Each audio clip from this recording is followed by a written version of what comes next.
Salut à tous, j'espère que vous allez bien. Ces derniers temps, la fameuse presse italienne annonce des éventuels échanges entre la Juventus et le Paris Saint-Germain. On parle de Mauro Icardi en échange de CR7 ou en échange de Paulo Dybala, celui-ci date un peu.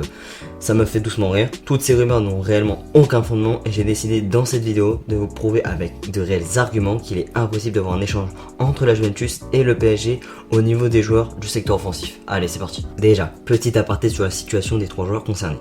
CR7 n'aurait pas encore tranché quant à son avenir avec la Juventus, il a un salaire conséquent pour les finances de la Juve. Cependant, l'attaquant portugais a posé pour le maillot domicile de la vieille dame ainsi que le second. Ces deux éléments penchent déjà pour l'hypothèse que le quintuple Ballon d'Or reste à Turin. Tuttosport, média turinois, l'a récemment affirmé. Pour Paulo Dybala, le joueur devrait reprendre les négociations avec la Juventus pour une extension de contrat dans les jours à venir. Pour Mauro Icardi, le club parisien ne serait pas contre à l'idée de vendre l'attaquant argentin, mais seulement en cas d'offre alléchante. Bref, vous avez la situation des joueurs. Comme je l'ai déjà évoqué dans mes dernières vidéos, l'idée de vendre Mauro Icardi n'est pas mauvaise. C'est un profil qui n'est pas en adéquation avec Neymar et Kylian Mbappé sur le plan technique. Dans l'attaque du PSG, il faut un joueur qui soit disposé à jouer pour Neymar et Mbappé, deux grandes individualités, style un second attaquant, comme Roberto Firmino, le fait avec Salah et Sadio Mané à Liverpool. Bien sûr que le PSG a peut-être sûrement l'esprit de réaliser des échanges avec Mauro Icardi. La plupart des clubs européens sont touchés via la crise sanitaire qui a entraîné des pertes économiques importantes. Idem pour le PSG, mais qui reste moins impacté par la crise grâce au Qatar et ses belles performances en LDC ces 2 dernières années, à l'instar d'un Manchester City avec les Émirats. Donc voilà, des échanges sont souvent des bons compromis pour deux parties. Bref, je vais pas m'éloigner trop du sujet, mais voilà pour la partie contexte. CR7 n'a pas pour le moment réussi son challenge, ramener la Juventus au sommet européen. Les saisons passent et elles se dégradent. Lui, il reste en contrat, Allegri revient. Il y a quelques jours, la Gazzetta dello Sport rapportait que la star portugaise devrait rester à la Juventus la saison prochaine. Il devrait suivre le même schéma du Barça avec Messi. Il devrait donc considérablement baisser son salaire de 50%.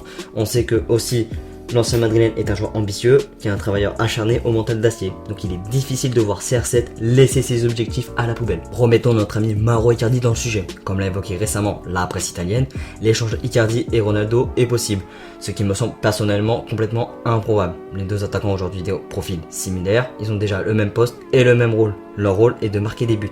Icardi a plutôt un profil renard des surfaces, donc un attaquant qui est toujours placé au bon moment, qui attend de recevoir les ballons et de se montrer discret dans le jeu en restant efficace dans ses occasions. CR7 a un style de neuf moderne, un neuf technique qui décroche, capable d'utiliser les côtés et qui peut faire ses occasions de manière individuelle. Donc, pourquoi la Juventus aurait intérêt d'échanger son joueur phare, sa tête d'affiche, qui lui fait vendre des maillots, gagner des matchs et qui donne un effet star et de motivation à son équipe et qui marque plus de 30 buts dans une saison, malgré son âge avancé, par un attaquant qui a le même rôle, c'est-à-dire de marquer des buts, mais qui le fait de manière moins bien. Cela n'a réellement aucun sens. Ça serait bénéfique pour la masse salariale du club turinois, mais sportivement, ça serait pas logique. Passons à Paulo Dybala, un joueur qui était assez proche de rejoindre le PSG lors de l'été 2019, dans l'optique de remplacer Neymar, qui avait à l'époque envie d'un retour au Barça. Bref, un échange avec Mauro Icardi est lui aussi improbable, mais plus crédible que celui de CR7 selon moi.